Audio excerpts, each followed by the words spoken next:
Здравейте, приятели на истинската стрелба с лък. Гледах клипчето на един мой приятел,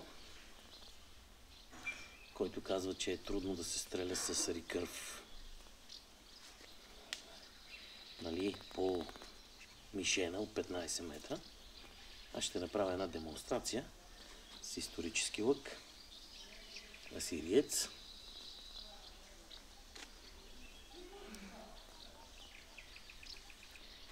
Мишенката.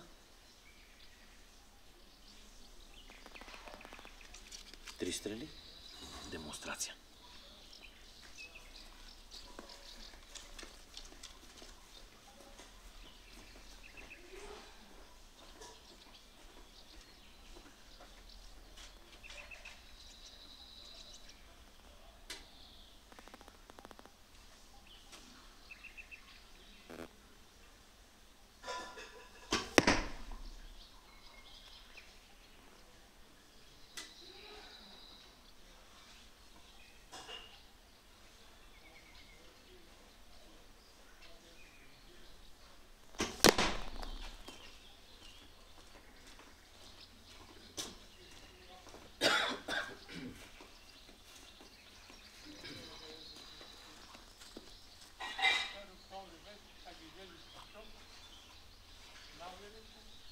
Видяхте какво стана.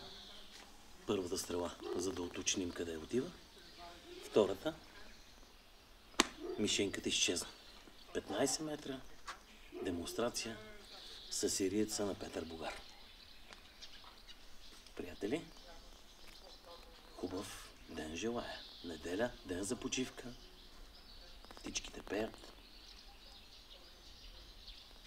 Хората се събуждат от сън, а някои тренират.